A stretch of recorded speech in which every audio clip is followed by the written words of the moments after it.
Chad Harvey here with Carolyn Strauss. Carolyn had the fortune, or maybe the misfortune, I don't know, of working with both of my Vistage groups last week with her program, Managing People, Priorities, and Power. It was a fantastic program, and it went so well that I thought it would be important to bring this to a wider audience. And while we can't do the whole program, what we can do is talk a little bit about what we covered, and I can ask her one question for everybody out there in video land, which is, what is the one thing that you'd love for everybody to take away from your program?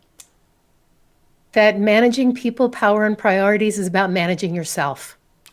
Like we talked about in the program, I believe that power now lies in sphere of influence. I believe knowing who you are, what you intend, and who you have around you, and what you intend for them to see, have, do, and be in all aspects of their life, in their business life, of course, but in their personal life, their spiritual life, their relationships, their communication. If you're crystal clear about what you intend, then the people around you will want to keep around you. If you're not clear about what you intend for people, then they're going to get sucked into somebody else's sphere. And that's not good. No. That is a fantastic takeaway, Carolyn.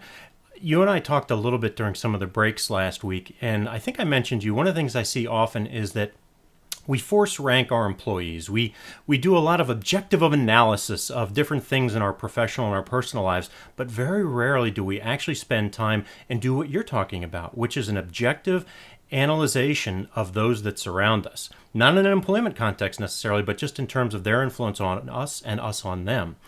Do you see that very often with the folks that you work with, that there's this blind spot in terms of how we evaluate folks? Well, we think people are like us. It's natural human nature to think people are like us. I mean, you think about like the languages of appreciation. There are the five love languages, which I'm sure you guys have talked about. It's gifts, touch, words, acts of service, and quality time.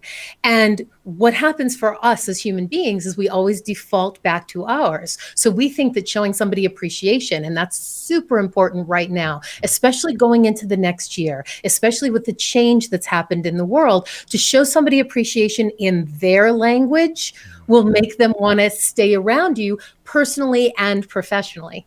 Oh, fantastic. I could easily talk with you for another 2 hours about this, but attention spans being what they are, I think we'll wrap it up. Anything else you'd like to leave the audience with here before we go? Lots of stuff. First of all, I think January, okay, let me just start with this. This past year has been so weird, and I'm just going to call it weird because for everybody it's been different, but it's not been the same for anybody. So this is an incredible time in your business and in your personal life to make a change.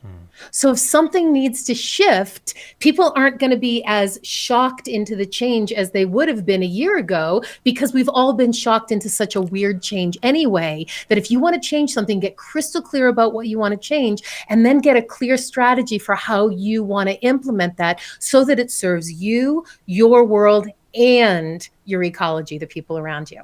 Oh, that's fantastic. I love it. As you were talking, all I could think of was that the pump has been primed for each of us individually, and now we just need to make a plan, stick to it, and execute. Yeah. So very Absolutely. good. Absolutely. Thank And if you're doing a leadership, I don't call them retreat, by the way. I don't retreat. I don't go back. And this year it's impossible to go back. I call them advances.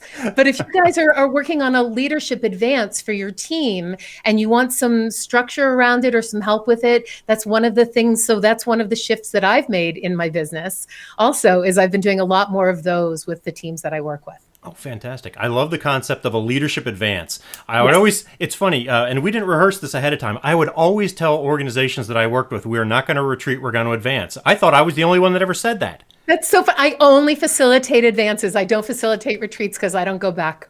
I love it. Well, then, here's to advancing in 2021 and beyond.